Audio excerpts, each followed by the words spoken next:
Bonjour les amis, j'espère que vous allez bien. Une vidéo aujourd'hui en direct de ma consultation. La patiente m'a dit « j'ai une montre connectée » et on m'a dit « ça ne sert à rien ».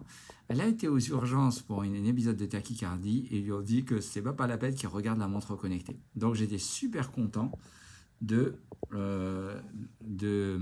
voir la montre et de voir le résultat que ça a donné. Et donc je vais partager avec vous aujourd'hui le tracé de la montre.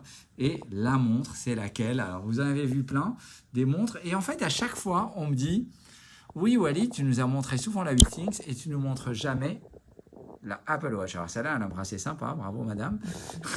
et regardez le tracé. Donc ça, vous l'avez sur l'application. Et honnêtement, je trouve ça superbe. En fait, ce qu'il faut retenir, c'est que vous avez 10 secondes, 10 secondes, 10 secondes, donc peut-être 30 secondes. C'est le même principe, quel que soit la montre, et on peut l'envoyer par mail à son médecin. Et d'ailleurs, bien sûr, j'ai récupéré le tracé pour montrer à mes collègues et montrer l'intérêt de cette montre, parce qu'on a dit que ça n'apportait rien.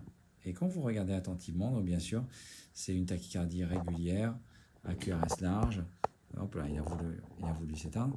C'est une tachycardie régulière à QRS fin, pardon. Avec, on voit bien d'ailleurs, une toute petite activité atriale à la fin des QRS, d'accord. C'est-à-dire qu'une onde rétrograde à la fin du QRS.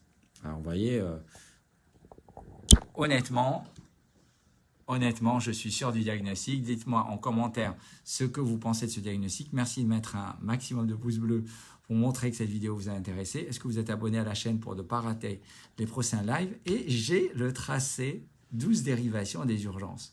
Le tracé 12 dérivations des urgences. Est-ce que vous voulez le voir? Je vous le montre.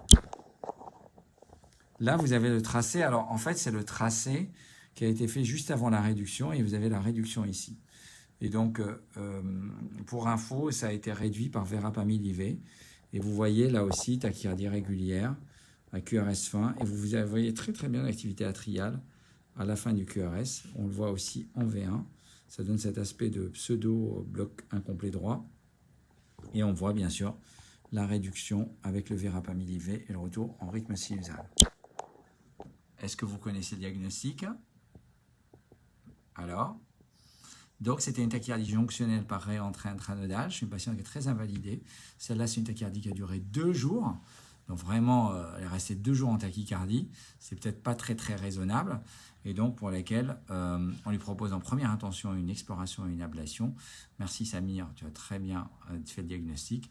Et donc, on va lui proposer une exploration et une ablation en première intention en alternative au traitement antiarythmique qui serait pris au long cours chez une patiente jeune ne serait pas raisonnable. Donc voilà, c'était pour vous montrer que la Apple Watch ici était top. Elle a fait un super travail et je trouve que ça apporte plein de réponses. J'ai plusieurs patients qui ont des crises de palpitations et j'encourage largement l'utilisation des montres connectées et notamment celle-là, c'est la plus chère mais c'est vraiment, elle est très très bien.